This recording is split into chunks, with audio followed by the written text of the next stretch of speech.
Ahí estamos. Bueno, modelo de transporte es el título. Bueno, generalmente se le suele llamar modelo de transporte o distribución, o también hay un método particular de este modelo que se llama método de asignación. A grandes rasgos, vamos a ver ahora una introducción y consideraciones generales. Vamos a presentar el modelo básico con los supuestos teóricos y vamos a desarrollar un ejemplo práctico, paso a paso, para que veamos cómo se aplica.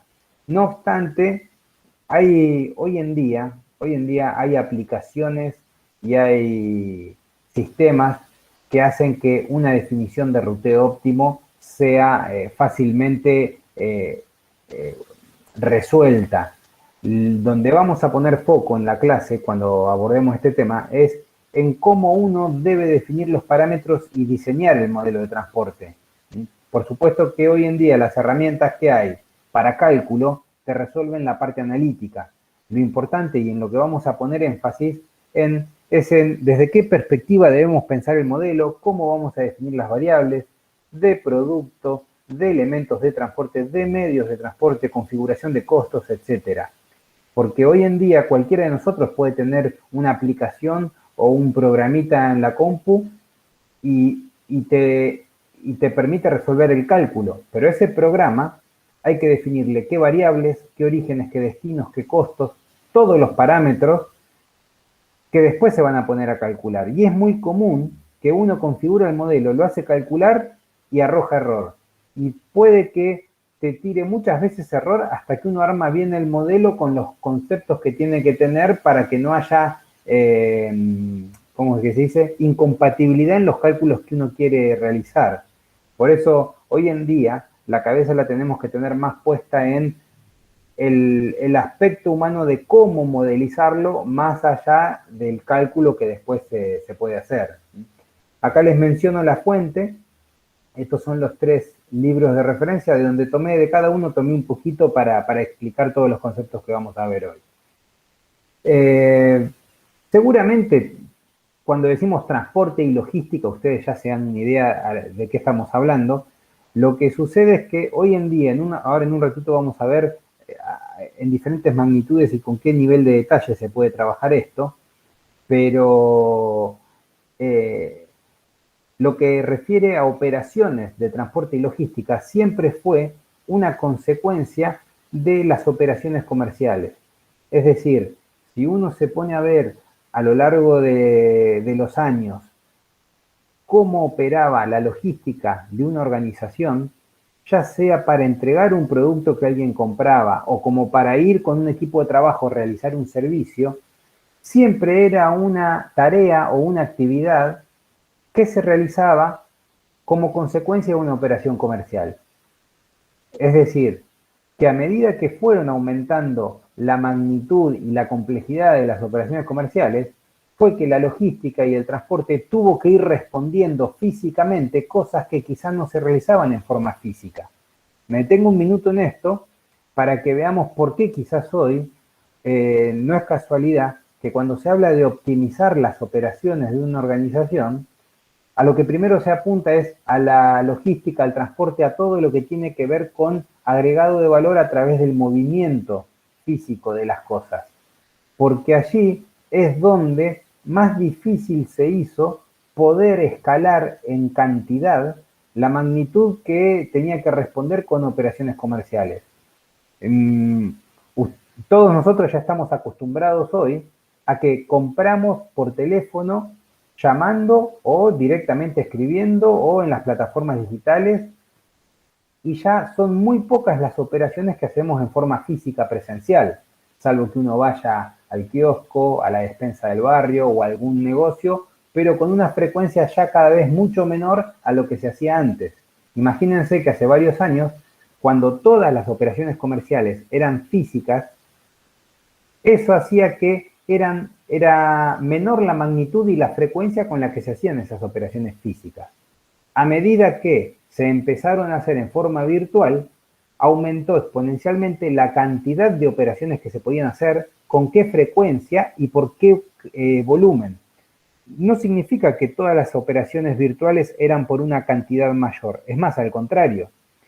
Se hizo tan elástica la curva de demanda que antes uno podía tener 100 operaciones comerciales por unas cantidades que totalizaban 1000 unidades. Entonces quizás uno contabilizaba, bueno, 100 ventas, y esas 100 ventas se correspondían con 1000 unidades a entregar en diferentes domicilios o a diferentes clientes. Hoy en día podés tener quizás 1000 ventas para 1000 destinos distintos, lo que hizo que la gestión de la operación comercial, tanto como la entrega después, ya suma en complejidad, y como sabemos, los aumentos que en algunas magnitudes ocurren en forma lineal, cuando uno los transfiere a conceptos físicos, no necesariamente es lineal la complejidad que tienen, sino que la complejidad que reflejan magnitudes lineales es una complejidad exponencial.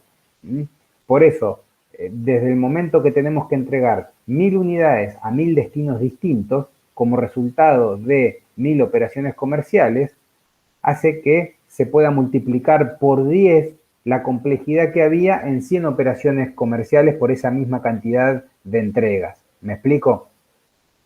¿Esto por qué lo pongo como introducción al tema que vamos a trabajar? Porque eso es lo que hace que hoy estemos hablando de logística elástica. Y que por supuesto ustedes que tienen la materia logística y que también en PPCP, cuando están viendo cómo se planifican y se controlan todas las operaciones de una organización, sabemos que si tenemos que trabajar hoy con una logística que realice operaciones elásticas, nos va a llevar a generalmente dos tipos de modelos.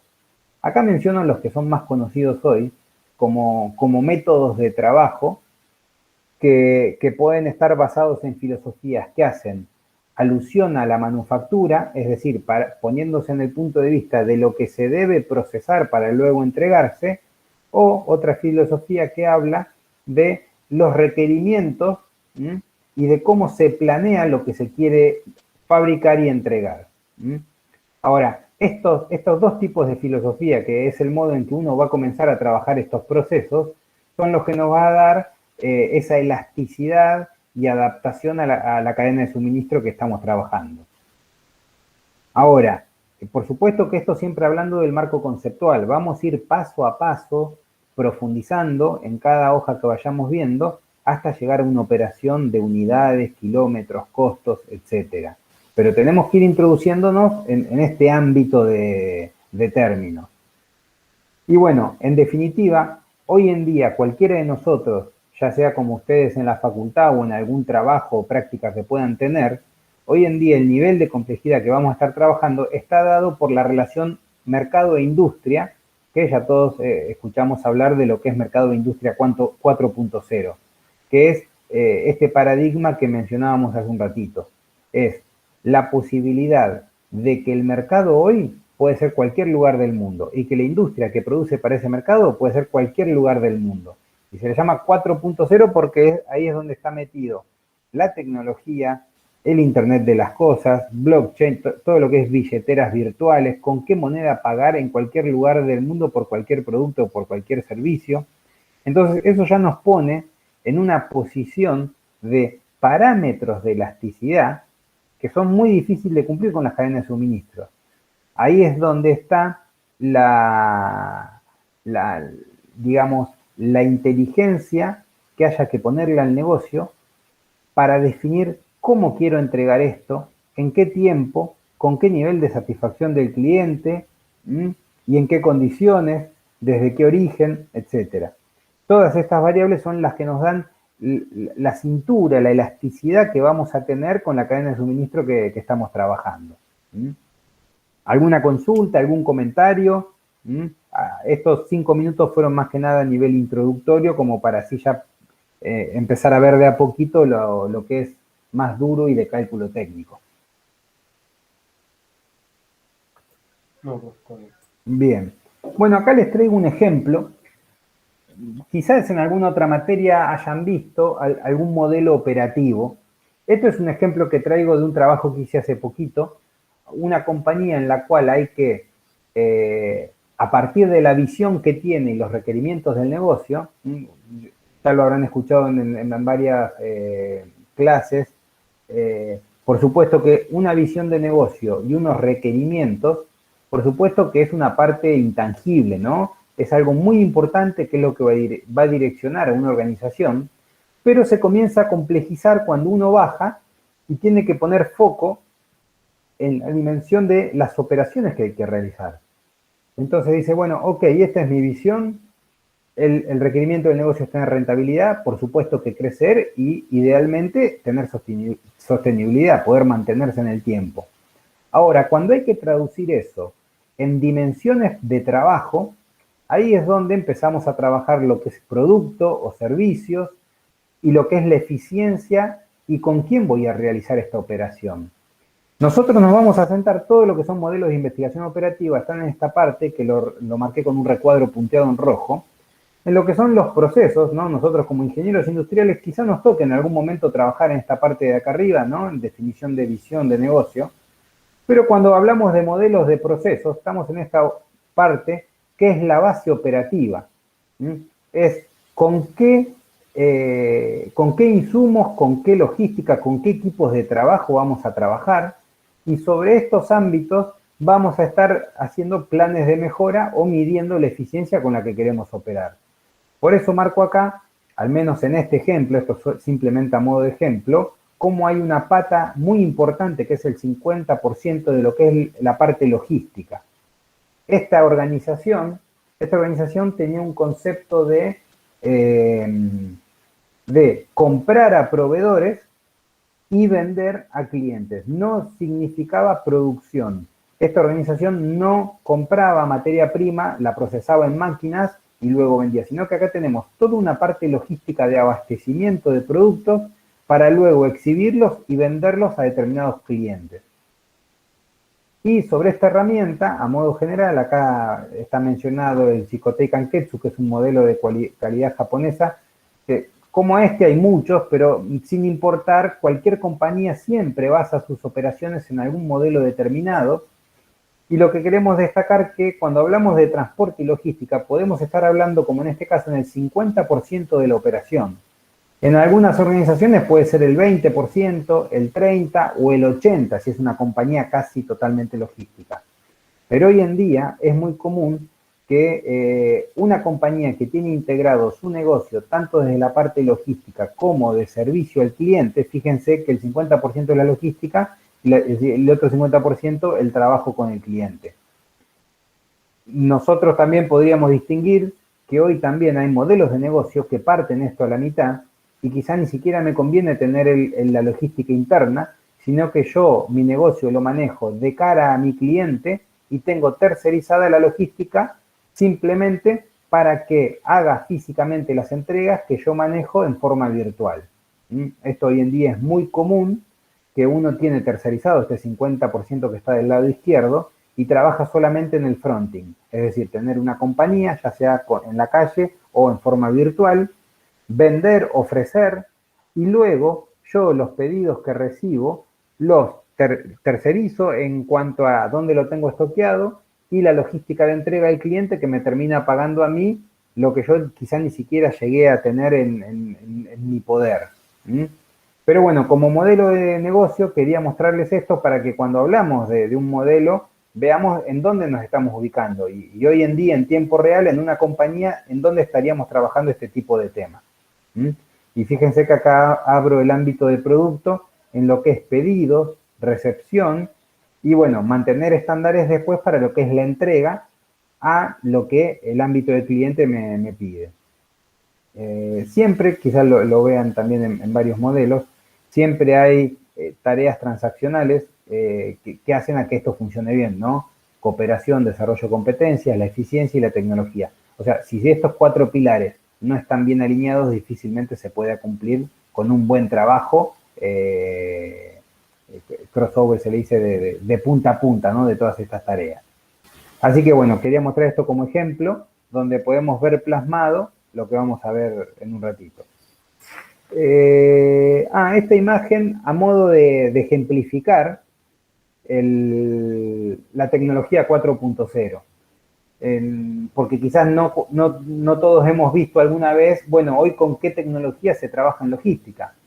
Imagínense que, por ejemplo, acá, bueno, hoy en tiempo real uno puede ver todos los aviones que están volando en este mismo momento o todos los buques que hoy están dirigiéndose a algún lugar en este mismo momento.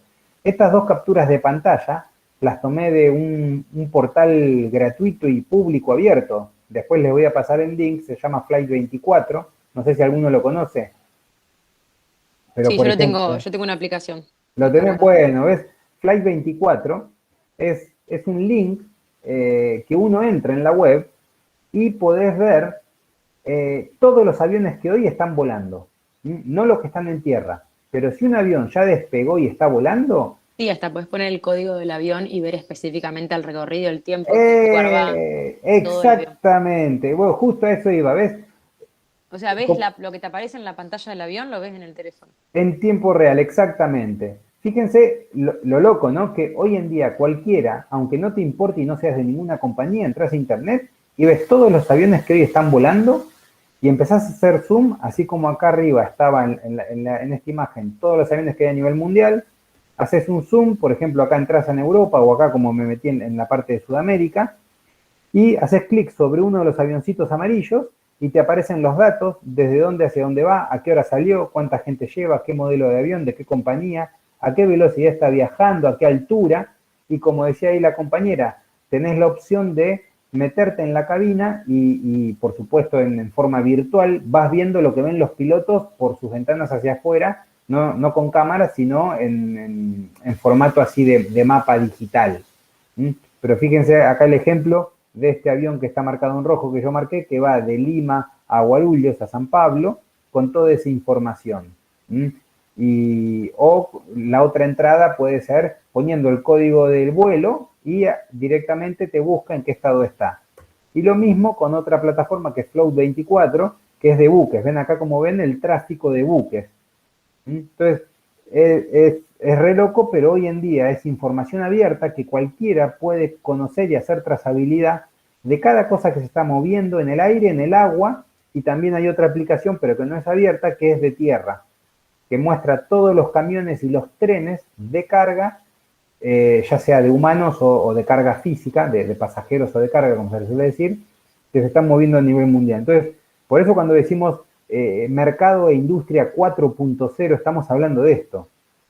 La complejidad que es, lo difícil que es gestionarla, pero también cómo la tecnología nos permite todo eso. Entonces, y lo más loco, como a muchos de ustedes les debe pasar, ¿no? Uno dice, ¿y cómo esto es gratis y lo puede ver cualquiera?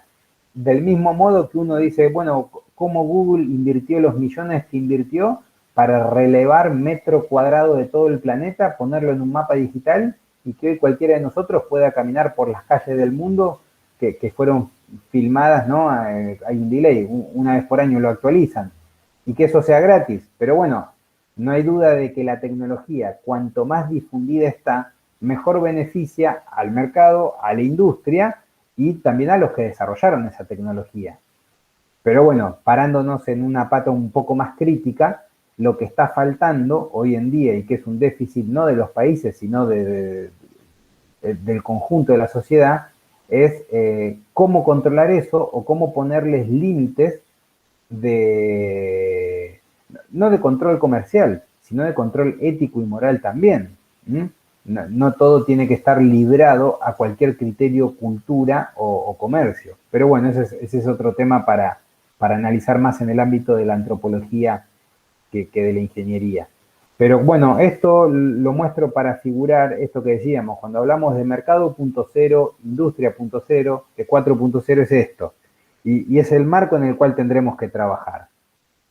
Ahora vamos un poco a bajar ya a la técnica y a la tierra de las variables que tenemos que definir. Nos vamos a parar en dos ámbitos de variables, sin importar si estemos trabajando en una distribución logística en vehículo, camión, auto o avión o tren o buque, siempre vamos a tener dos ámbitos de variables. Las variables asociadas al producto y las variables asociadas al medio de transporte. Pero bueno, vamos a repasar. Ojo, esto es a modo enunciativo. Yo acá les voy a mencionar los que sí o sí son variables que tienen que estar en cualquier modelo de transporte y queda librado a criterio de ustedes y de que por supuesto profundicen y vean más casuística, porque cada modelo de transporte que uno haga va a tener variables distintas y en algunos casos hay variables que no van a aplicar y en otros casos sí. Pero bueno, como cada cosa que vemos en operativa, vemos modelos básicos que después logran un nivel de complejidad en función de lo que uno quiera resolver. Entonces, por supuesto que si uno tiene que transportar cargas de un origen a un destino, tomemos ese parámetro general, ¿no? Queremos transportar una determinada carga entre un origen y un destino a una determinada distancia.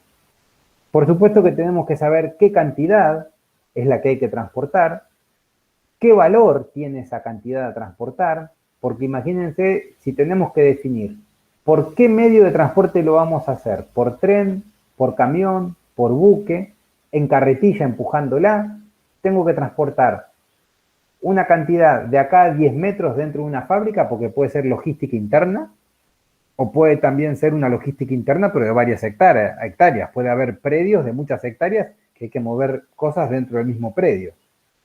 Entonces, lo que uno se preguntaría a priori es, bueno, ¿qué cantidad de cosas tengo que mover?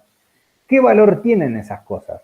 Eso me va a hacer pensar también qué atención, qué cuidado le debo dar. ¿Tiene que tener un seguro o no me conviene tener con seguro eso que voy a mover?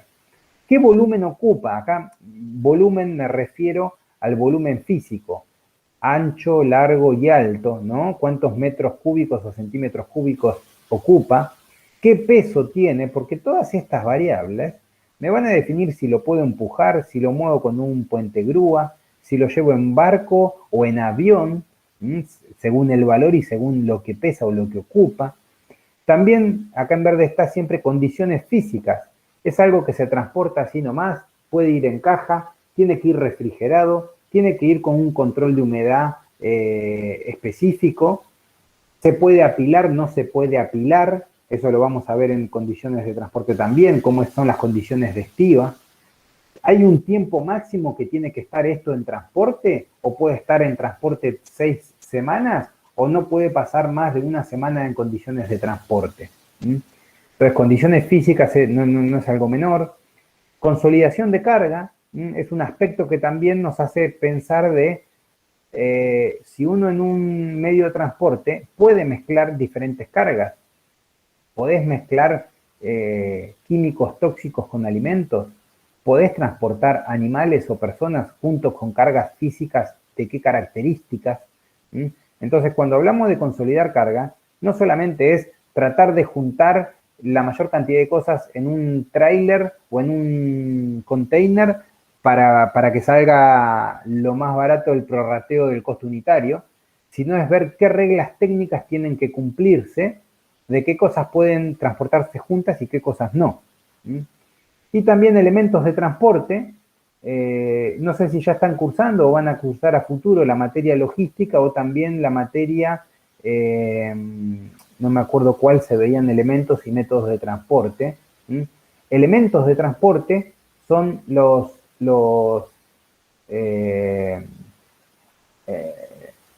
¿cómo llamarlo? Para diferenciarlo de medios de transporte, ¿no? Los elementos de transporte son los objetos físicos en los que se aloja lo que uno quiere cargar.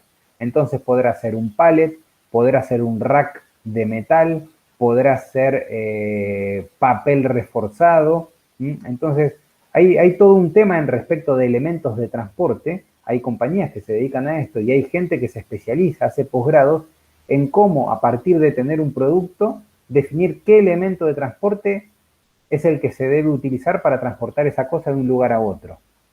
O sea que diseñar un rack, un pallet o una caja determinada con el material interno y toda la geometría que tiene que tener el elemento de transporte es algo que técnicamente requiere mucho trabajo y mucho estudio hacerlo.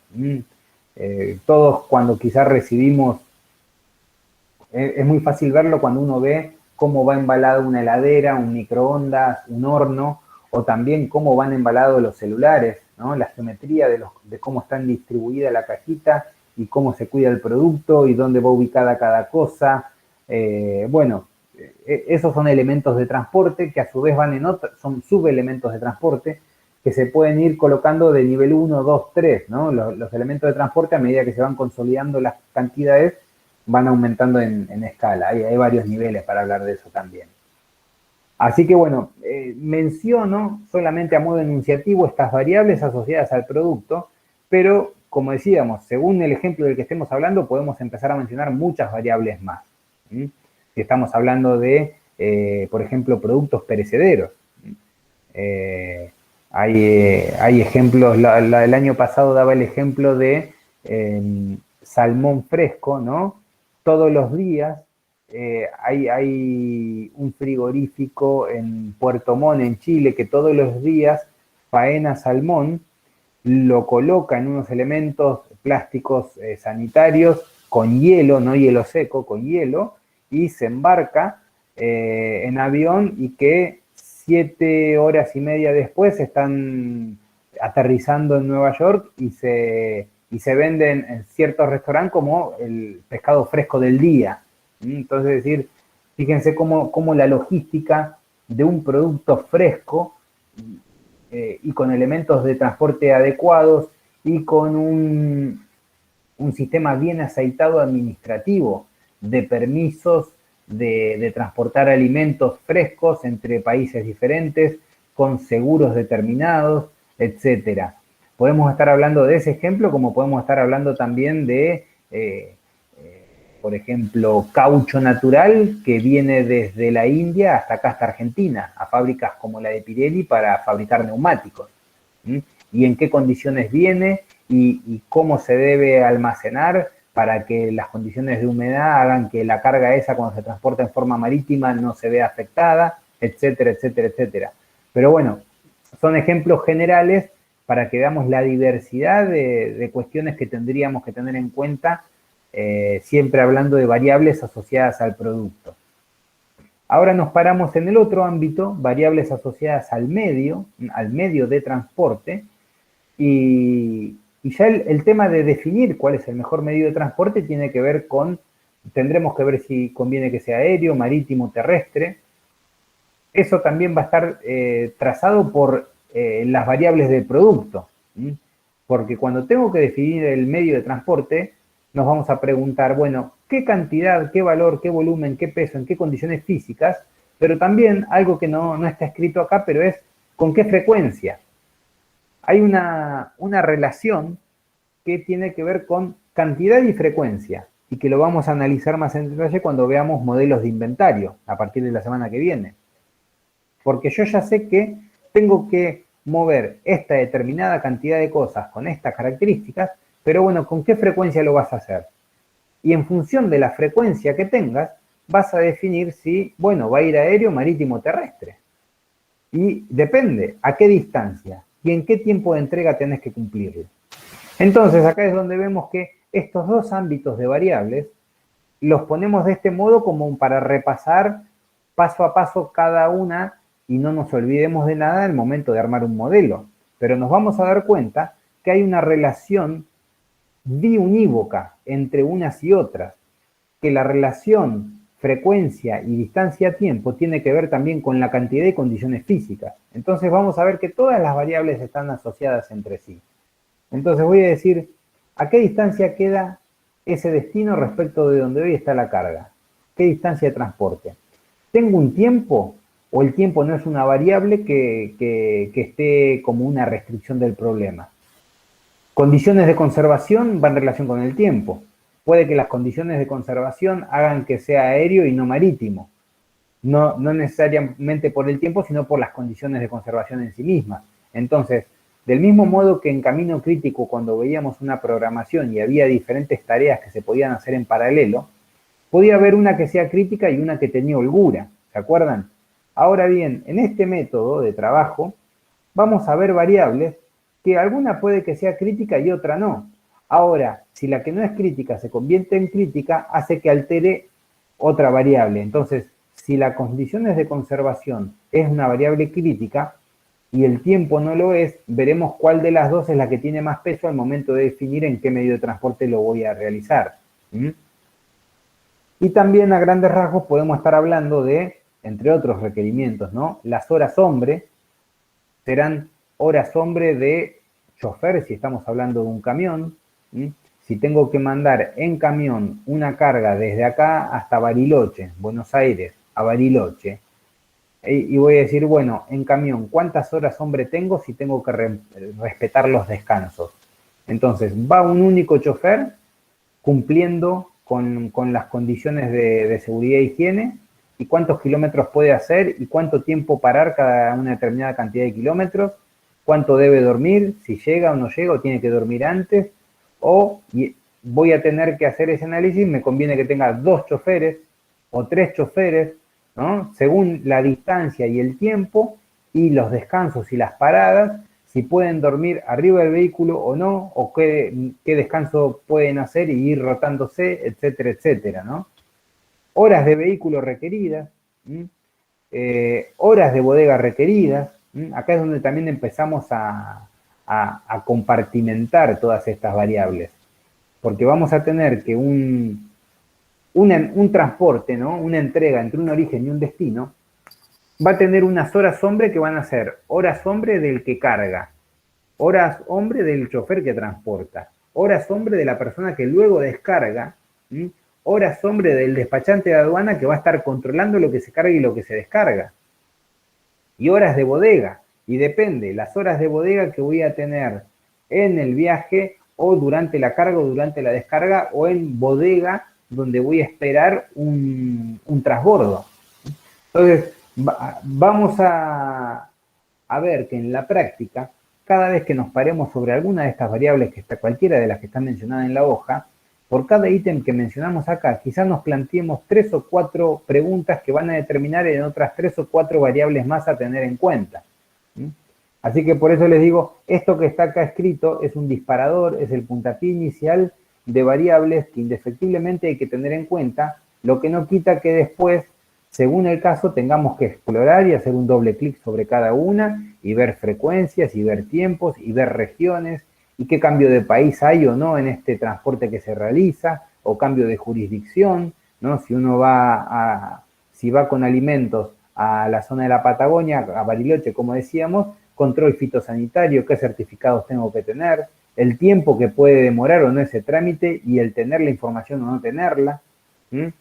Pero bueno, esto es como un disparador para que veamos todo lo que va a estar asociado a lo que es el modelo, que técnicamente en un ratito vamos a ver cómo lo calculamos. Ahora bien, ya sí nos metemos en la parte técnica.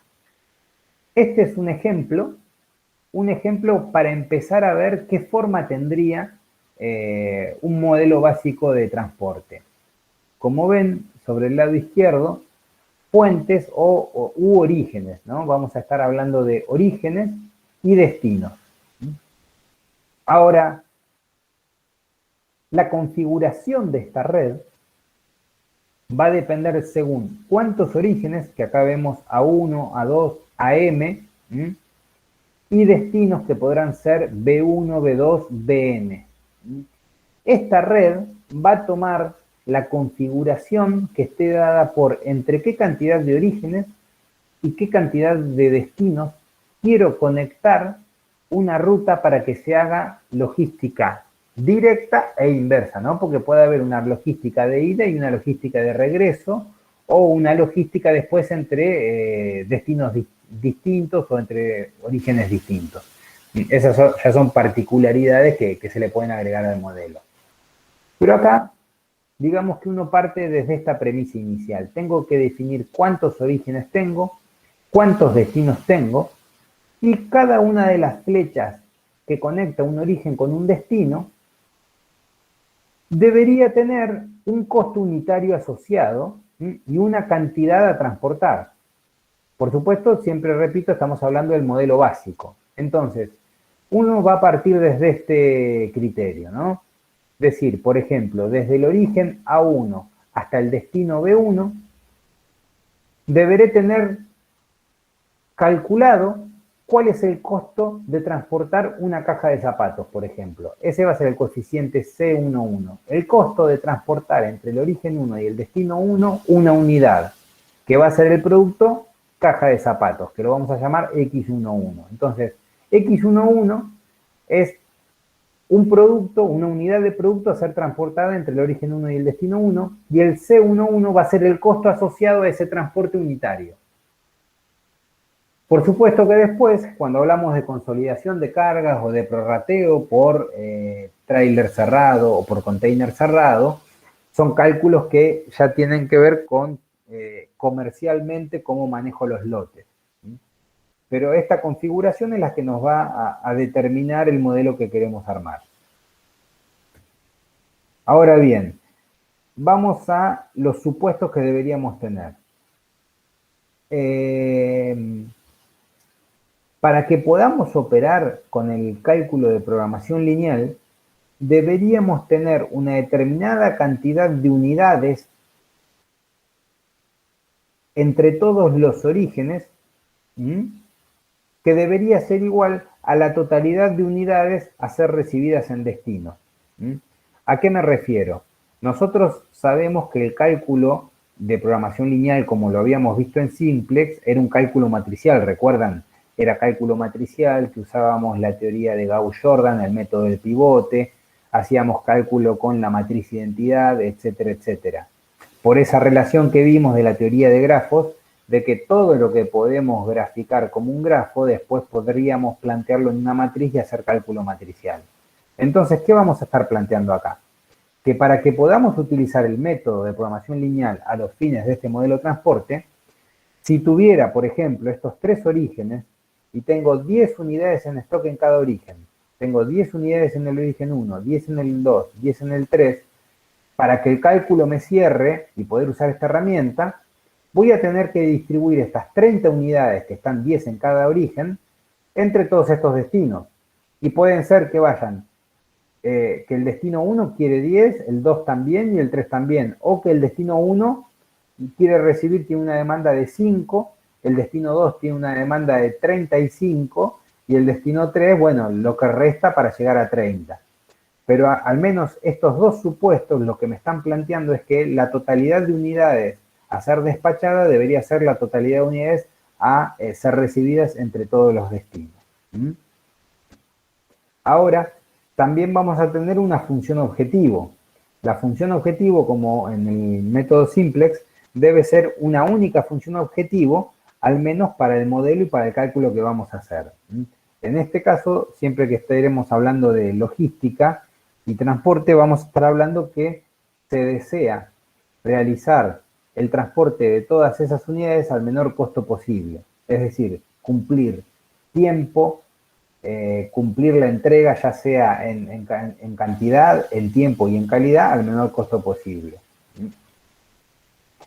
Ahora bien, me faltaba esta aclaración. En este último párrafo hay un comentario, una aclaración de que en caso de que uno tenga una demanda final, es decir, sumando lo que demandan todos los destinos, se llega a una cantidad que es mayor a todas las existencias de todos los orígenes, en ese caso se crea un origen ficticio y los productos que se despachen desde allí tendrán un costo cero hacia todos los destinos, y ese origen ficticio tendrá la cantidad de remanente, que es lo que no existe en origen, que están pidiéndose en la demanda total. Del mismo modo, cuando tenemos la sumatoria de piezas en stock es mayor a la sumatoria de las pequeñas demandas que hay en cada destino, se puede salvar esa diferencia a los fines técnicos de este cálculo para poder aplicar este modelo, creando un destino ficticio. Ese destino ficticio tendrá la cantidad, asumirá una demanda ficticia con la cantidad que es el remanente que queda de la diferencia entre los orígenes y los destinos. Es simplemente un recurso matemático para que podamos usar el modelo con esta herramienta de programación lineal. Bien, ¿alguna consulta, algún comentario? Por supuesto, cualquiera me interrumpe y me pregunta en el momento, no hay ningún drama. Si no, ya vamos a entrar en la última parte de la clase, donde vamos ya a ver el método de cálculo. Es decir, ¿sí alguien quiere preguntar? Sí, Pedro, ¿te puedo hacer una consulta? Por supuesto. En la parte donde estaba el 1, 2, M, que estaban las fuentes y destinos, Sí. C era costos y X, que no llegué a ponerlo. Cantidades. Ah, perfecto, muchas gracias. Está perfecto y está bueno que lo menciones. Mira, lo voy a repasar porque esto es para mencionar las 4 variables importantes que tiene el modelo. Orígenes, que pueden ser A o cualquier letra, pero tenemos que tener identificados todos los orígenes. Segunda variable, los destinos.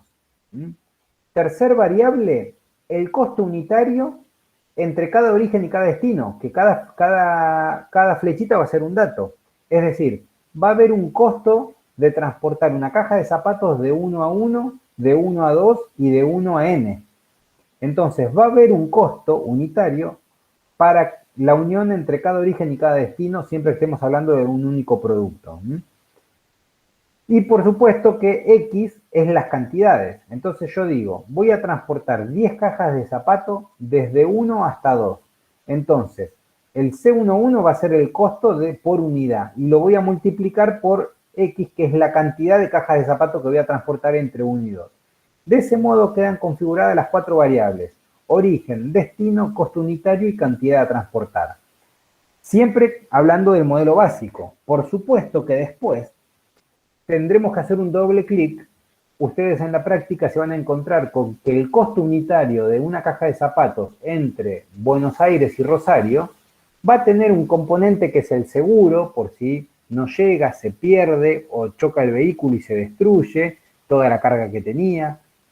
Entonces, en el componente costo, en la letra C, después cuando uno lo trabaja en la práctica hay que ver cómo está compuesto el costo. Ya está todo el costo fijo y variable, ahí está cargado las horas hombre del transportista, etcétera, etcétera. Entonces fíjense que el modelo opera matemáticamente con estas 4 variables, pero donde nosotros vamos a tener que tener atención es, bueno, ¿cómo vamos a definir la matriz de costo? ¿Cuál es la estructura que voy a trabajar yo? Por eso no es menor que, ahí está, costos y presupuestos. Ustedes, del mismo modo que trabajan en esa materia un costeo ABC o un costeo por tareas, para definir en una industria papelera o en una industria de madera o en un supermercado, imagínense también cómo definiremos los costos que vamos a cargar en un producto, en el transporte unitario de un producto entre un origen y un destino. Y cuáles serán fijos, cuáles serán variables, cuáles irán prorrateados, y seguramente dependerá este cliente qué costo le doy unitario entre este origen y este destino según la cantidad que me pide mandar y con qué frecuencia, porque ahí es donde también habrá un tarifario con diferenciación por cantidad. Entonces, ahora vamos a ver el modelo estándar, pero ya cuando veamos inventario, vamos a mostrar un modelo que aplica también a transporte, que tiene que ver, bueno, según la cantidad y la frecuencia, cómo varía el costo y cómo puedo cobrarle menos a alguien que me da una mayor cantidad de trabajo, ¿no? Diferenciación de clientes y cómo eso impacta en el modelo que yo trabajo. Así que está bueno que lo hayas preguntado para hacer estas aclaraciones. Vamos a ver, hay 2 métodos principales. Este que vemos acá, método del noroeste y método de costos mínimos, son los más conocidos. Hay muchos métodos que trabajan con programación lineal para llegar a una distribución óptima. El método del noroeste lo voy a explicar primero, pero no es el más eficiente. Pero les digo por qué lo voy a explicar primero. Es un método que permite llegar al óptimo, pero en varios pasos. Y el método de costos mínimos es otro método que permite llegar al óptimo mucho más rápido. Así que el día de mañana, si tienen que elegir un método, igual las aplicaciones ya lo tienen preestipulado, según las variables que uno pone, es el método de cálculo que utilizan. Pero generalmente se utiliza el método de costos mínimos. Pero primero voy a contar el método del noroeste, porque que lleguemos a la solución óptima en 2 o 3 pasos va a permitir de que en esta explicación, al menos que estamos teniendo en vivo, puedan incorporar más fácilmente el método de cálculo, que se repite 1, 2 y 3 veces, que después en costos mínimos, quizá en una sola iteración, se llega a la solución óptima. Del mismo modo que en Simplex, ¿se acuerdan que en Simplex comenzábamos en una gráfica en el origen y después hacíamos 1, 2 o 3 iteraciones hasta llegar al punto óptimo del mix de producción?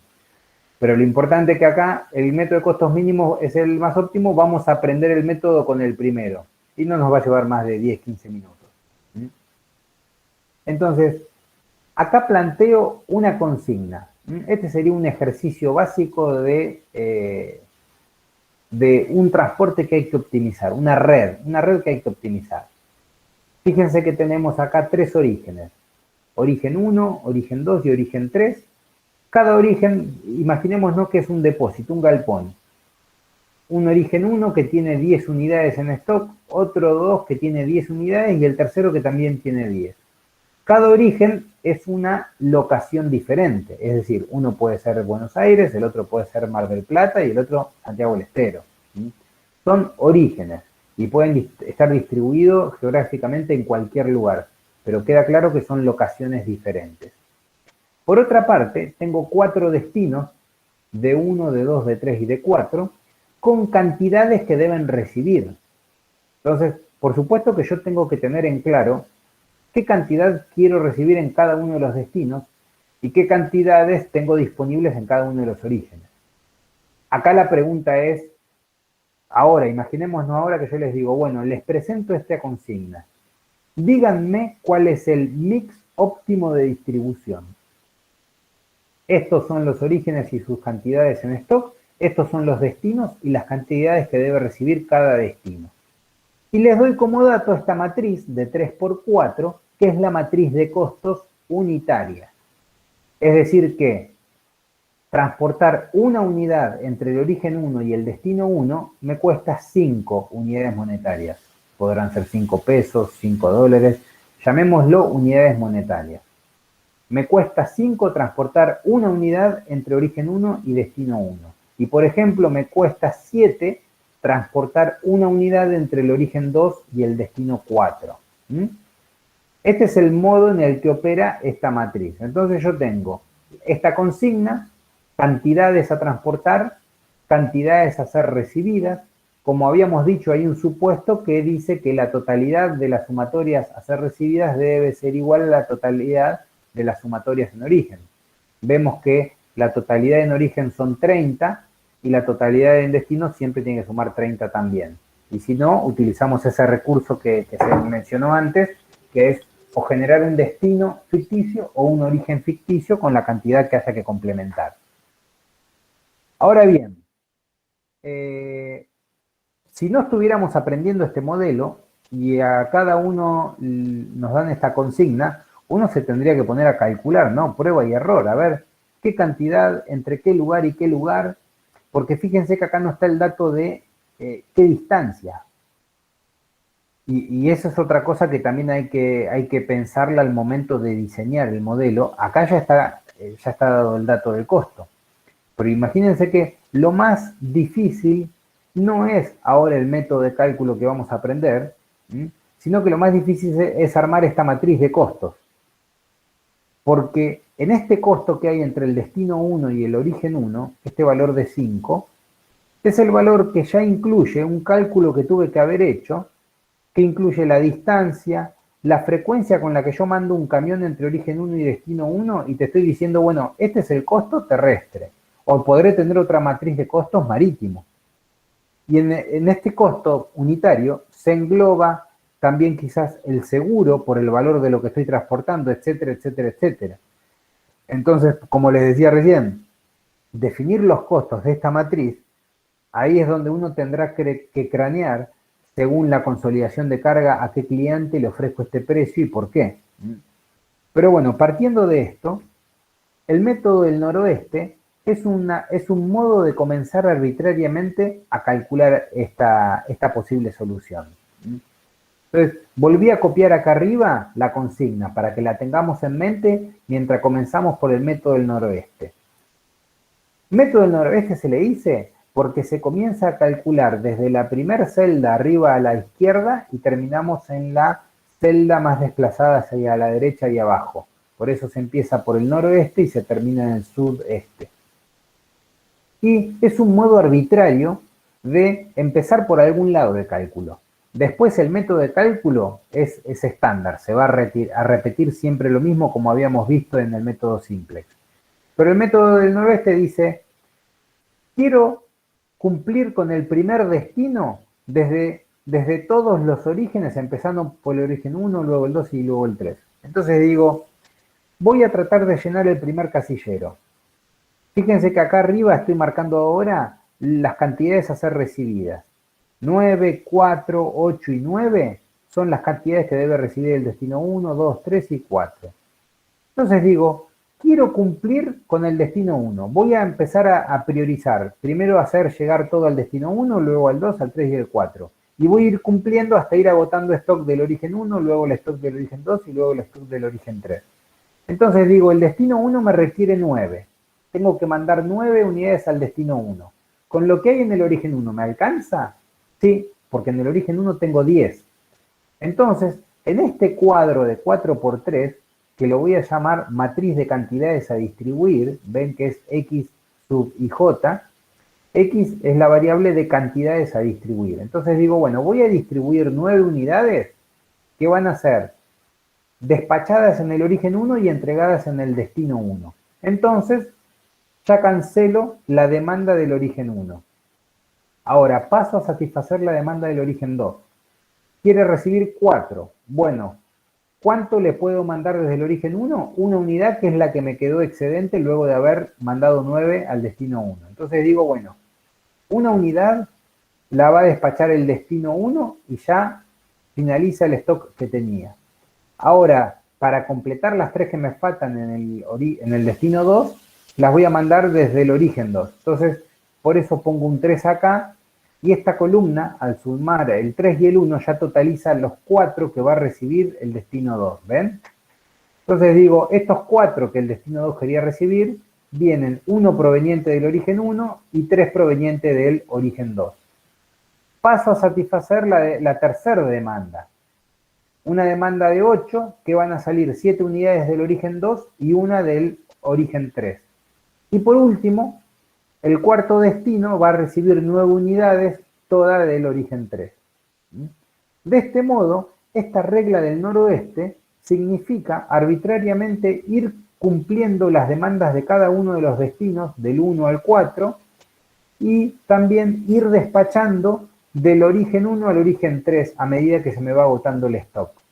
Es un modo arbitrario de tener una distribución inicial, que quizás sea la óptima, quizás no lo sé, pero es un modo de comenzar el cálculo. Ahora vamos a empezar a ver cómo se hace el cálculo del método de programación lineal, que en Simplex se llamaba, cuando era un mix óptimo de producción lo llamábamos Simplex. Acá también es la misma herramienta con el método de Gauss-Jordan y el pivote, pero con una forma de cálculo matricial diferente. Lo que primero hago es calcular el funcional. ¿Cuánto me va a costar este mix de producción que acabo de establecer? Esta cuenta, que me da 163, surge de multiplicar cuántas unidades transporto y a qué costo. Entonces digo, voy a transportar 9 unidades a un costo de 5. Porque digo, ¿ves? 9 unidades que van del origen 1 al destino 1 se transportan a razón de 5 unidades monetarias por unidad. Entonces esto es 9 por 5, más 1 por 8, más 3 por 9, más 7 por 1, más 1 por 4, y último, estas 9 unidades por 8 unidades monetarias por unidad. Esa cuenta me da un total, un funcional de 163, es decir, me costaría 163 cumplir las demandas desde todos estos orígenes. Vamos a ver si esta es la distribución óptima o hay otra que sea más óptima que esta. Para ello vamos a hacer lo siguiente. Un consejo. Siempre que ustedes establezcan una distribución cualquiera y luego quieran analizar si es la óptima o no, revisen por las dudas, sumando las columnas, que se sumen las cantidades y se satisfagan todas las demandas de los destinos. O sea que el 9 totalice los 9 que requiere el destino 1. El 3 y el 1 me totaliza el 4, el 7 y el 1 el 8. Esto es un modo de no cometer errores y ver que efectivamente estoy enviando todas las cantidades necesarias a todos los destinos. Bueno, vamos a armar ahora una matriz que la vamos a llamar matriz Z sub IJ. Como recuerdan, en método Simplex teníamos era un vector en vez de una matriz, esto de Z sub I J. Esta matriz también tiene una forma de 3×4 y tiene sombreado los casilleros donde hay cantidades a transportar. Entonces, por ejemplo, en el mix de distribución que acabo de crear, no hay unidades a transportar entre origen 2 y destino 1, ni tampoco entre origen 3 y destino 1. Entonces, lo que primero hago es armar la matriz Z, completando los costos en las celdas donde hay unidades a transportar. Entonces, fíjense que en las dos primeras celdas tengo 5 y 8, que son los costos unitarios de las unidades a transportar. Entonces, me va a quedar configurada esta matriz Z con unos casilleros sombreados, que son los casilleros donde hay unidades a ser transportadas, y ahí coloco el costo unitario. Y en el resto de los casilleros que me quedaron en blanco, se calculan, es un cálculo matemático netamente, no es un cálculo físico, ni tiene representación de magnitudes, ni de cantidades, ni de costos. Entonces hago esa diferenciación. En esta matriz Z, las celdas pintadas son costos, pero las celdas en blanco son números matemáticos para poder definir si esta distribución es la óptima o no. ¿Y cómo hago? Comienzo colocando un 0 aquí abajo. Arbitrariamente coloco un 0 aquí abajo y digo, voy a buscar la intersección entre esta columna, la primera columna y la primera fila. Y en esa celda hay un 5. Ahora, si yo tuviera que sumar un valor al 0 para que aquí en el medio me dé un 5, tendría que colocar en este otro valor ficticio 5. ¿Por qué? Porque voy a comenzar a colocar valores para que geométricamente haya una relación proporcional entre todas las celdas. Fíjense que yo, habiendo colocado primero un 0 aquí abajo, y luego, sabiendo que acá hay un 5, y tengo que cumplir una regla que me dice, sumar el valor que coloco arbitrariamente al pie de la columna, y sumarlo al valor que coloco arbitrariamente a la derecha de la última columna, en la intersección me tiene que dar el costo que tengo. Entonces digo, si acá coloco un 0, indefectiblemente aquí deberé colocar un 5, para que me dé un 5 allí. Ahora, habiendo colocado este 5, para que me dé un 8 en esta segunda celda que estoy marcando, ¿qué valor debería colocar aquí abajo? Es este 3.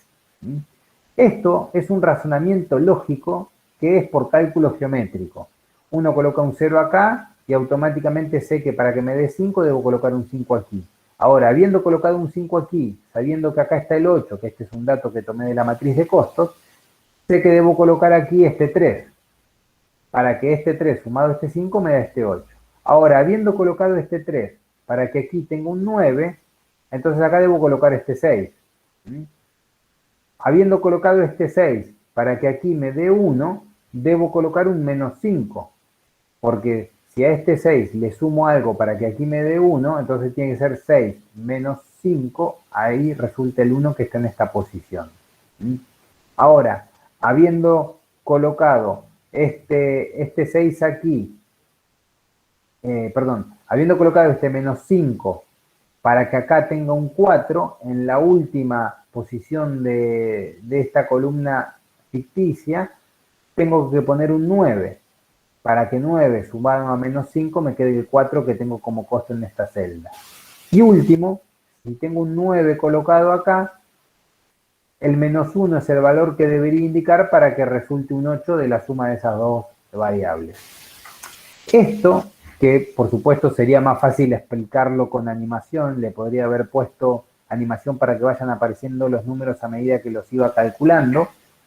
Espero que se haya entendido, si no lo repito me pueden preguntar, pero la idea es que habiendo armado esta matriz Z con los valores sombreados que son datos de costo, luego coloco este 0, al colocar este 0 luego sé que tengo que colocar un 5 aquí, luego el 3, luego el 6, luego el menos 5, luego el 9 y luego el menos 1. Porque eso era el dato matemático que resultaba de que sumando los valores que están por fuera de la matriz en cada uno de los límites de esa intersección, sumando esos dos valores resulta el valor que está en la celda que se intersecta entre esa columna y esa fila. Ahora, habiendo completado estos valores que están por fuera de la matriz, comienzo a calcular qué valor me queda dentro de cada celda en blanco. Entonces digo, bueno, acá donde tengo este 6 resulta de sumar el 0 y el 6 que había colocado aquí fuera. O este 12 resulta de sumar el 3 y el 9 que había colocado aquí fuera. Entonces, esta matriz Z la armo primero poniendo el dato en las celdas grises, que son las celdas donde hay distribución en el mix que acabo de intentar. Luego de haber colocado los costos en las celdas grises, coloco los valores ficticios para cálculo matemático de ese orden, ¿no? Poniendo un 0 primero en la primera posición y luego calculando el resto. Y por último, hago la suma para encontrar qué valor va en cada celda que me quedó en blanco. Esto es simplemente un cálculo matemático, es cálculo de geometría matricial. Para obtener esta matriz Z sub IJ, que me va a permitir detectar si la distribución que acabo de plantear con un funcional de 163 es la óptima o hay otra distribución que sea más óptima con esta consigna. Profe, perdón, ¿podés volver a explicar cómo sacás los de los círculos blancos? Dale. Bueno, ¿te explico también cómo llego a este 5 partiendo del 0 o eso se entendió? No, eso se entendió, me perdí en la otra Bien. parte porque estaba anotando. Perfecto, perfecto. Entonces, ya sé que tengo un 0 acá, un 3, un menos 5 y un menos 1. Y acá por fuera tengo un 5, un 6 y un 9. ¿Qué hice? Coloqué los valores por fuera de la matriz. Ahora, voy a lograr este 6 sumando el valor que tengo por fuera de la matriz en esta columna, que es el 0, y el valor que tengo por fuera de esta fila, que es el 6. Entonces digo, este 6 y este 0, en la única celda que se juntan, intersección acá donde coloco este 6, que es la suma de ambos. O por ejemplo, en esta celda, que es la celda de origen 1, destino 4, en esta celda sumo el valor que está fuera de la matriz para esta columna 4, el menos 1, más el 5, que es el que está en la fila de esa posición. Entonces, según la celda blanca en la que yo me pare, me fijo qué valor tengo fuera de la matriz en esa columna y qué valor tengo fuera de la matriz en esa fila. Sumo los valores, 6 menos 1, y ahí resulta el valor que pongo, como en este caso es un 5. Ahí, ¿me seguiste? ¿Se pudo entender el cálculo? Sí, ya entendí. Perfecto, Gracias. perfecto. Por supuesto que esto sale automático en una aplicación, en un programa. Es simplemente explicarles el razonamiento que tiene el método. Ahora voy a esta última matriz, que con esta finalizamos el proceso, que es el vector ZJ menos CIJ. Esta matriz es la que resulta de restar la matriz Z a la matriz de costos, que es el enunciado. Entonces fíjense que resto la posición 1 de la matriz Z a la posición 1 de la matriz de costos. No es casualidad de que todas las celdas pintadas en gris quedan en 0 y que son todas las celdas donde había cantidades a distribuir. ¿Por qué? 5 menos 5, 0, 8 menos 8, 0, 9 menos 9, 0. ¿Por qué? Porque la matriz Z yo la había armado específicamente colocando los valores de costo de cada una de los casilleros. Entonces, cuando hago la resta entre la matriz Z y la matriz de costos, todos los casilleros grises, que son los que tienen cantidades a distribuir, quedan en 0. Lo que sí van a quedar valores es en las matrices blancas, donde, por ejemplo, este 6 menos 7 me va a quedar 1. Abajo tengo un 9 menos 2, me va a quedar 7. Y hago lo mismo, por ejemplo, con este 0 menos 3, me va a quedar menos 3. Luego un 0, un menos 2 y un 5. Entonces, esta matriz que armé, que se llama Z menos C, es la que me va a servir como brújula para identificar si el mix de distribución que armé es el óptimo o hay uno mejor. Y acá vamos a usar el mismo criterio que usábamos con el método simplex para mix de producción. Recuerdan que decíamos, vamos a ver que si entre todos los valores, estoy en un problema de minimización, estos son costos que quiero minimizar, y si entre todos los valores hay algunos que sean positivos, significa que son costos de oportunidad. En esta matriz Z menos C, vamos a identificar que si hay valores positivos como el 1, el 7 y el 5, significa que este mix óptimo de distribución no es el óptimo. Acá tengo costos de oportunidad. Hay un mix diferente que me cuesta menos de 163 distribuir entre todos estos orígenes y estos destinos. Ahora, si esto fuera un problema de maximización, lo que tendría que estar viendo que los costos de oportunidad están dados por los valores negativos. Significa que tampoco estoy en el óptimo porque tengo valores negativos y puedo optimizar. Les recuerdo esto. Si acá hubiera encontrado todos valores negativos o cero, significa que la distribución planteada es la óptima. Como estoy minimizando y tengo algunos valores positivos, entonces veo que tengo posibilidad de optimizar esta distribución. Marco, porque lo voy a tomar como referencia, la celda que tiene el mayor de los valores positivos. En términos absolutos, el mayor valor. Que es esta celda, esta posición del 7. Y acá es donde hay un recurso geométrico para definir cuál es el nuevo mix de distribución que es más óptimo que el actual. ¿Qué hago? Dibujo una matriz de 3×4, de la misma forma que estoy trabajando. Ahora les voy a contar cómo ir completando esta matriz que ya está completa acá. Les voy a decir cómo se llena.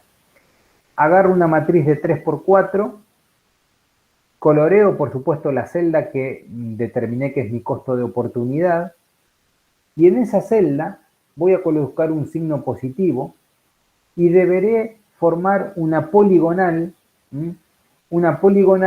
que me permita salir de esta celda y volver a esta celda recorriendo algunas otras celdas. Ahora, ¿qué restricción tengo? Deberé salir de esta celda y volver a ella misma, pero pudiendo recorrer esta poligonal formando ángulos rectos en donde haya cantidades a distribuir. Entonces, lo explico más fácil parándome acá en la distribución actual. Ven que estoy coloreando la zona del origen 3 y destino 1. Estoy en esta celda, que es la celda donde está el costo de oportunidad.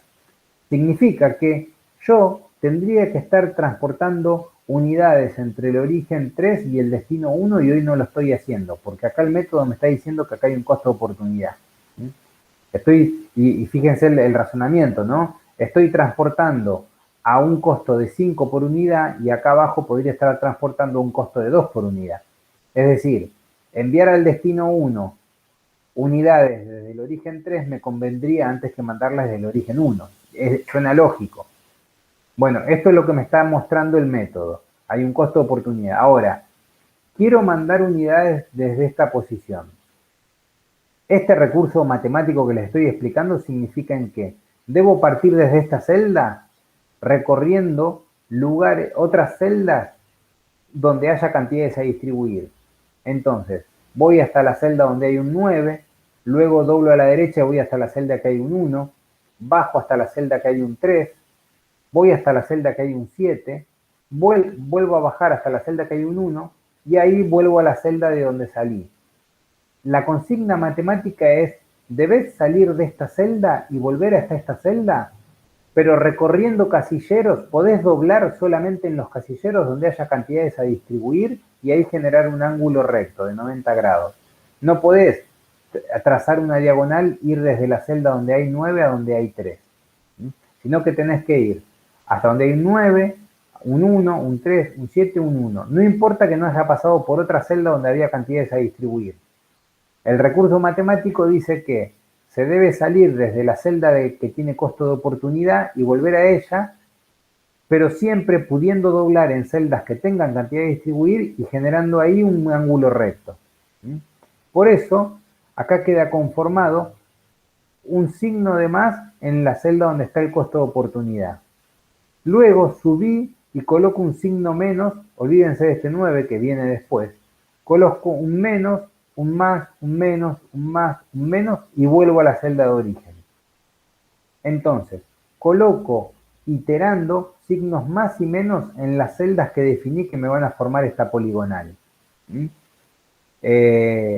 Entonces, ¿qué digo?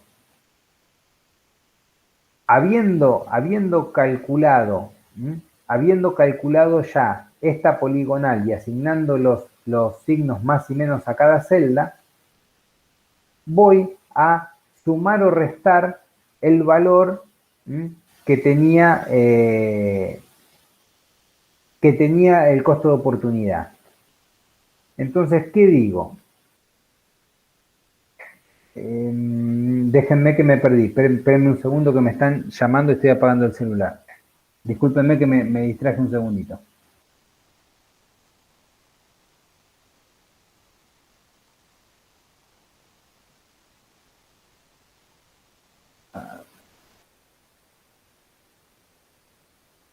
Ahí está.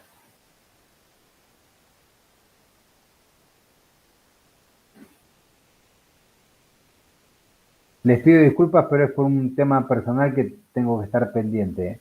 En un segundito estoy de vuelta.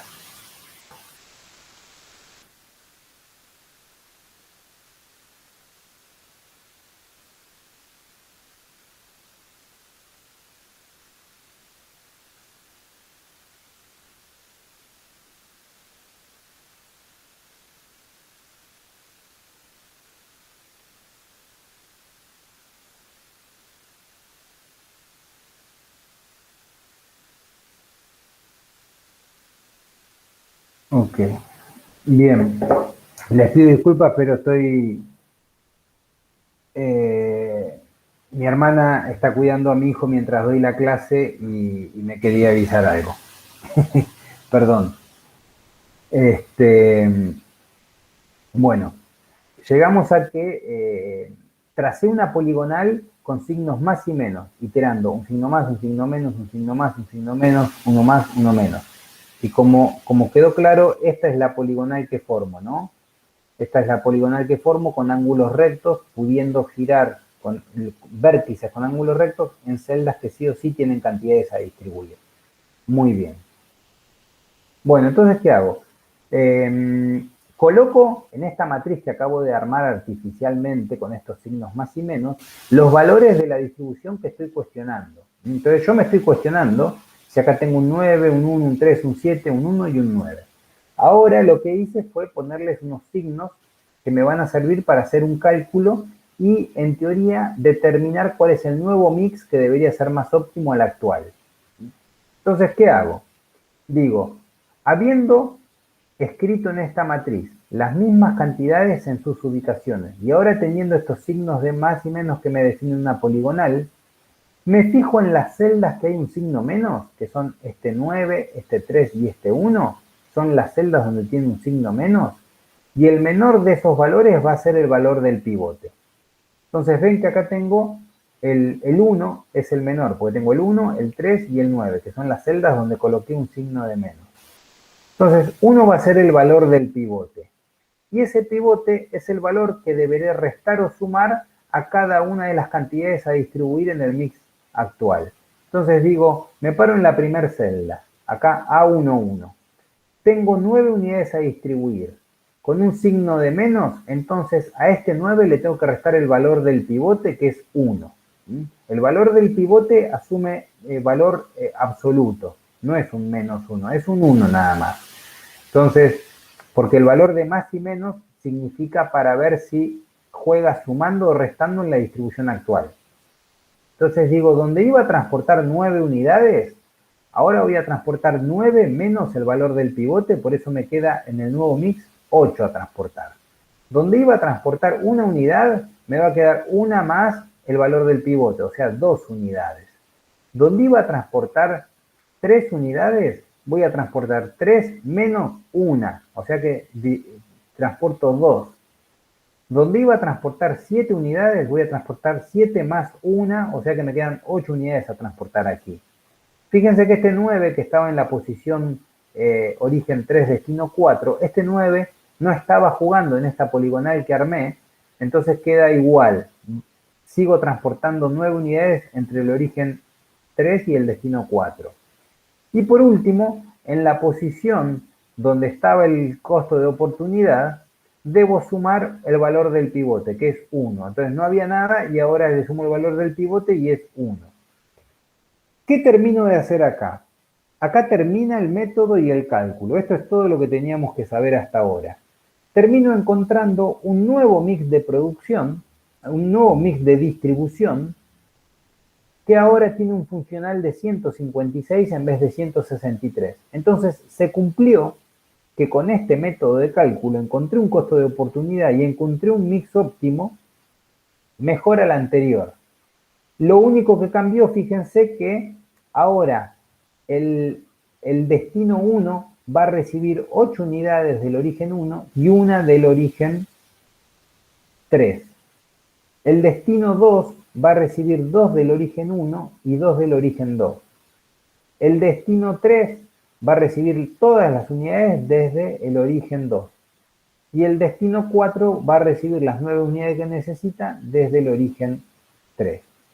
Siempre que están ya con una definición de mix de distribución, recuerden eso de sumar todas las columnas, que la totalidad distribuir en el destino 4 sea 9, en el destino 3 sea 8, en el destino 2 sea 4 y en el destino 1 sea 9, que son las cantidades que cada uno esperaba recibir.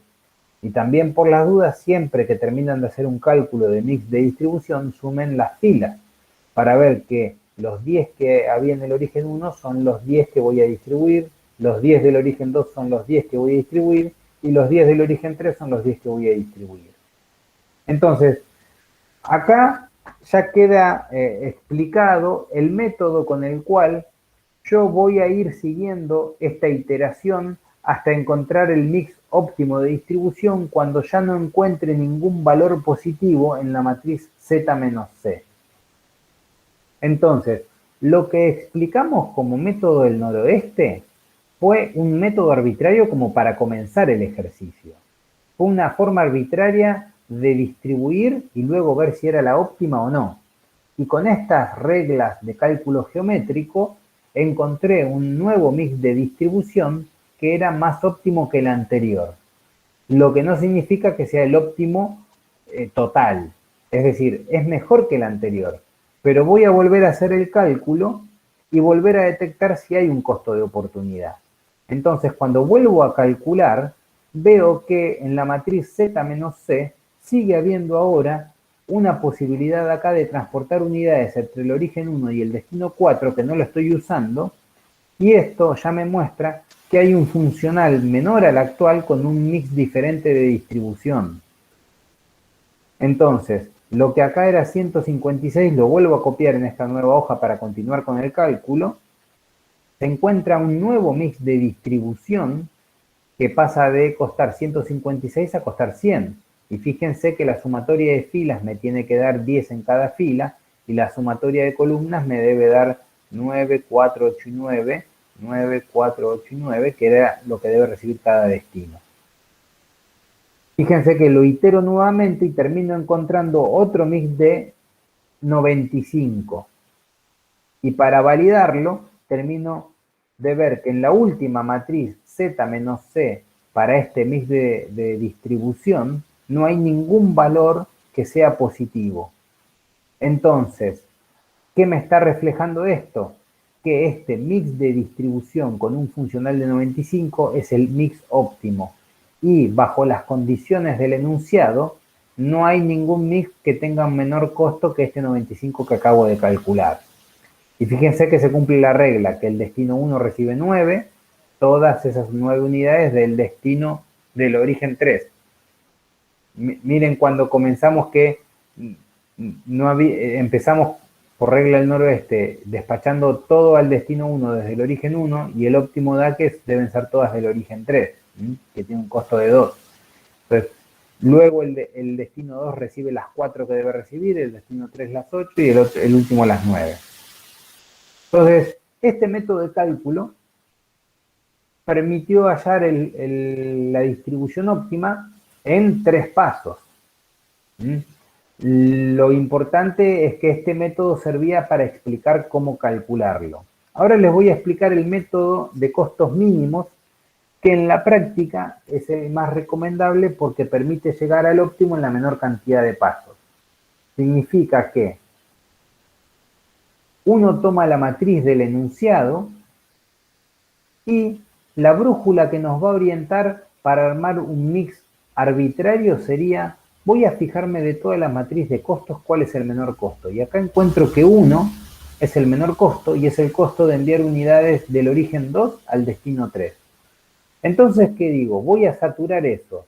Voy a tratar de aprovechar esta ruta con la mayor cantidad de entregas posible. Entonces, en esta ruta, ¿cuál es el máximo de piezas que puedo transportar? Y son 8, porque el destino 3 requiere 8 unidades como máximo. ¿Y esas 8 las podría entregar todas desde el origen 2? Sí, porque tengo 10 en stock allí. Entonces, trato de transportar la mayor cantidad de unidades posibles con la ruta de menor costo. Por ese motivo, ya entrego 8 unidades al destino 3 y queda cancelado el requerimiento del destino 3. Por otra parte, en el origen 2, me quedan 2 unidades de remanente, porque tenía 10 en stock y ya entregué 8. Entonces lo que voy a hacer es, cancelo la columna del destino 3, porque ya está cumplida esa entrega, y me fijo, y cancelo también la fila del destino 2. Entonces, ¿qué hago? Sombreo con gris esa fila y esa columna que ya utilicé, y lo que tengo que fijarme es de las celdas que quedan en blanco. ¿Cuál es el menor costo de esas celdas que quedaron en blanco? Fíjense que las celdas que quedan en blanco son las que voy a ir a ver qué costos tienen. 5 y 8, luego un 4, y después un 2, un 7 y un 8. Entonces, entre todos los valores, las posiciones que aún me falta trabajar, la que menor costo tiene es el valor 2, que está acá entre el origen 3 y el destino 1. Entonces voy a tratar de transportar la mayor cantidad a ese costo. Mismo criterio que habíamos aplicado recién. Digo, bueno, puedo transportar 9 unidades, que es lo que me pide el destino 1, y las 9 pueden salir de ese origen porque hay 10 en stock. Entonces, listo, cancelo ese segundo requerimiento. Paso a entregar 9 unidades del origen 3 al destino 1 y ya el destino 1 no necesita más unidades. Ahora, ¿qué hago? Sombreo la fila y la columna que acabo de completar. Entonces, ya tenía sombreada la columna de la demanda 3 y la fila del origen 2. Ahora sombreo la columna de la demanda 1 y la fila del origen 3 y me quedan en blanco solamente 2 celdas. Me fijo de esas 2 celdas cuál es la que menor costo tiene y es el 4. Está este 4 de origen 1 destino 4 y este 8 de origen 1 destino 2. Entonces, con el mismo criterio, voy a tratar de transportar la mayor cantidad de unidades en esa combinación. Y son 9 unidades las que me pide el destino 4. Y efectivamente las 9 unidades las puedo transportar desde el origen 1. Entonces, voy a transportar esa totalidad al costo de 4.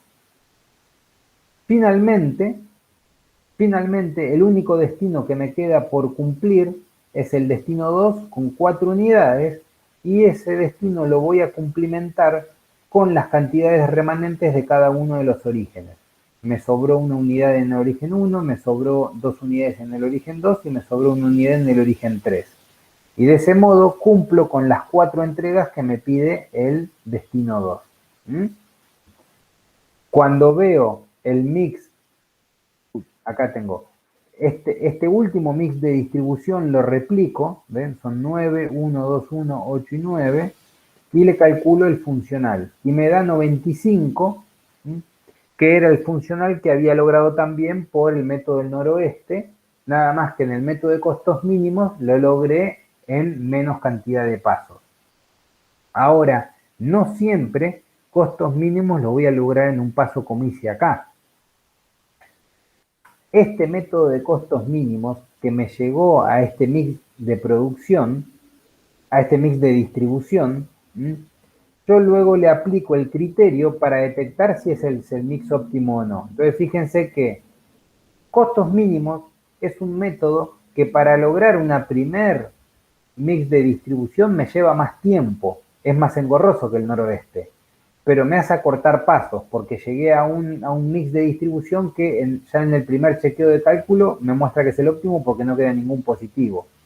Pero no necesariamente llegas al óptimo en el primer paso. Puede ser que armes este mix de distribución con el método de costos mínimos y llegues a que tenés un costo de oportunidad, tenés que armar un nuevo mix de distribución, volver a calcular la matriz Z menos C y ahí verificar si el siguiente es el óptimo o no y seguir iterando. Lo que sí te asegura costos mínimos que siempre va a tener menos pasos que el del noroeste. Lleva más tiempo hallar este mix inicial, pero este mix inicial, por ejemplo, nos acortó 3 pasos respecto al noroeste. Y justo coincide que da en el óptimo, porque no hay costo de oportunidad. Pero puede ser que, como les decía, con costos mínimos hago un mix inicial, tengo un costo de oportunidad y tengo que iterar 1 o 2 veces y llego al óptimo. Pero quizás si lo hubiera hecho con el noroeste, eran más de 3 pasos. ¿Esto se entendió? ¿Me pueden hacer alguna consulta, algún comentario si queda alguna duda? Ya con esto queda terminada la clase de hoy, al menos esto era lo que quería repasar hoy. Sí, Pedro, ¿te hago una consulta? Sí. ¿Podrás volver a la filmina anterior? Pues justo estaba copiando. En la de abajo a la derecha, el 1, ¿cómo se consigue? Pensé que al poner el 9 se iba a grisear. Bien. Bueno, ¿cómo se pone este 1, 2, 1? Claro. Bien, es con el remanente. Vos fíjate que ya habíamos puesto primero este 8 que estoy marcando. Sí. Luego pusimos este 9. Por último pusimos este otro 9. Entonces, lo que hice fue cancelar el destino 4. Vos fíjate que ya ninguno tiene valor acá arriba, solo me quedan estos 4 para cumplir. Porque el destino 1 necesitaba 9 y ya lo cancelé. El destino 3 necesitaba 8 y ya lo cancelé. El destino 9 lo cancelé. Y el único destino que está esperando mercadería es el destino 2 que quiere recibir 4. Y 4 es exactamente la cantidad que suman todos los remanentes en cada origen. Me sobró una unidad en el origen 1, 2 unidades en el origen 2 y una unidad en el origen 3. Entonces, los 4 que debe recibir el destino 2 van a ser despachadas, una de origen 1, 2 de origen 2 y una de origen 3. Entonces, este último paso es cumplir el requerimiento remanente con las disponibilidades que sobraron luego de las distribuciones anteriores.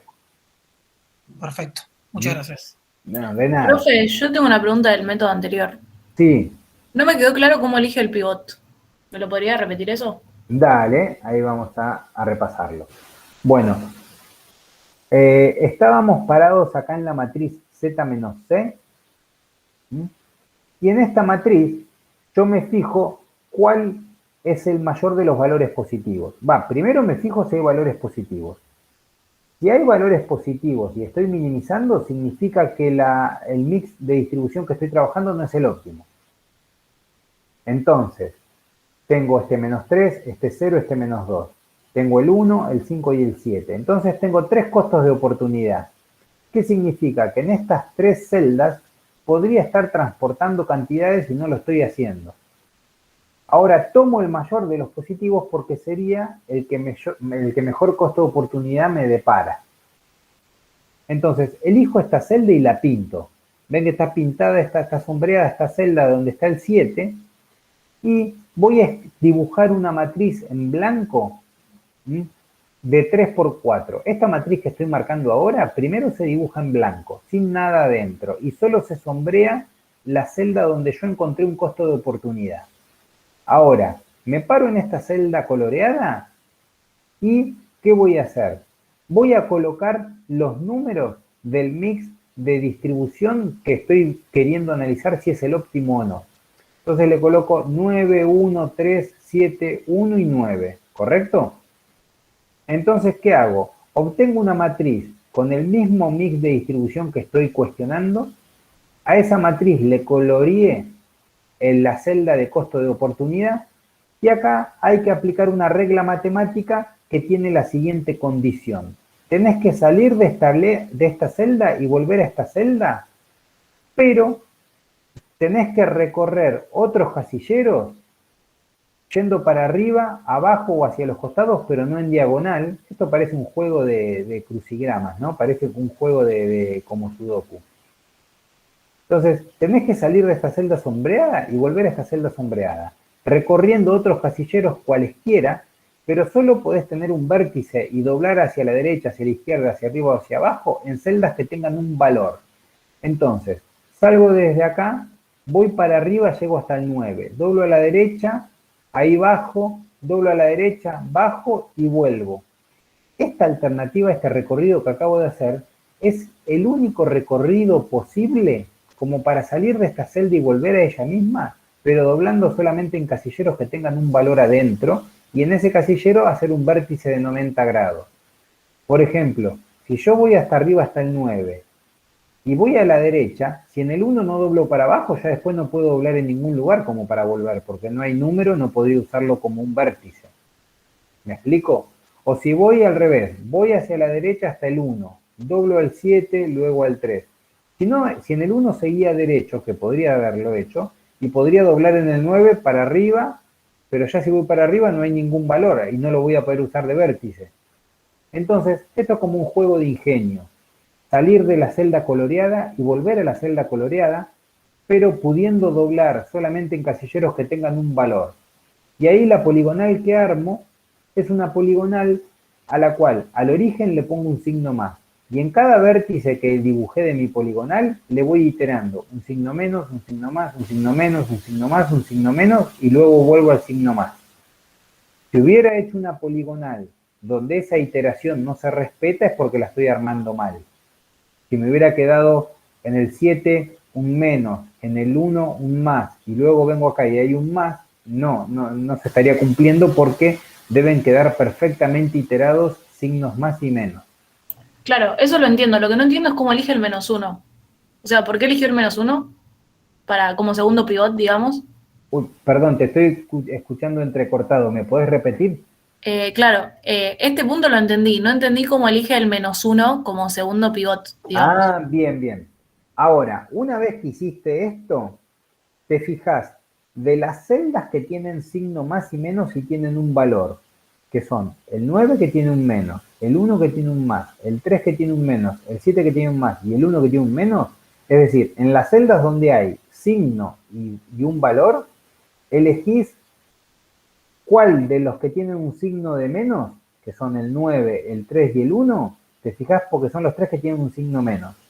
Y de ellos, el menor valor absoluto, que sería el 1.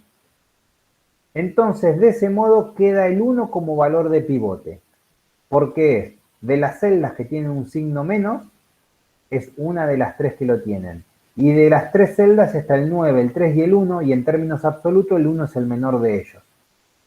Perfecto, ahí entendí. ¿Y si estuviéramos maximizando sería al revés? Si estuvieras maximizando, no, sería la misma regla, la única diferencia que al maximizar detectas el costo de oportunidad por valores negativos en vez de positivos. Ok, perfecto. Gracias, ahí entendí, profe. De nada. Bueno, igualmente, por supuesto que queda grabada la clase para que la puedan repasar en cualquier momento, y si hay alguna pregunta que se les ocurre y no se les esté generando esa inquietud en este mismo momento, me escriben o la vemos la semana que viene, porque no hay ningún problema que si bien la semana que viene vamos a estar comenzando modelo de inventarios, vamos a aclarar cualquier duda que haya surgido en la clase de hoy. Ahí les dejé de compartir para activar mi cámara y que me vuelvan a ver, y bueno, igualmente preguntarles si quedó algo por comentar, o eventualmente me escriben en la semana o la semana que viene lo vemos. Ya la semana que viene vamos a comenzar un tema que es gestión de inventarios, que por eso vamos en este orden, que trata esta temática de logística y transporte, pero con un cálculo ahora visto desde la dimensión de qué cantidad pedir y con qué frecuencia, complementándose con lo que estábamos viendo hoy, que era qué cantidad transportar en qué ruta para tener costos mínimos. Lo otro que vamos a empezar a ver es con qué frecuencia me conviene pedir y con qué cantidad, y quizás un dato que vamos a tener es el costo del transporte o el costo de almacenamiento o el costo de compra. Y muchas veces en el costo de compra está incluida la entrega. O eventualmente veremos si ponemos un costo de logístico que yo tendré de retirar el producto en caso que no me lo entreguen. Pero ahí vamos a ir viendo cómo los diferentes modelos se van concatenando. Igual, Daniel, si querés hacer algún comentario, por supuesto que también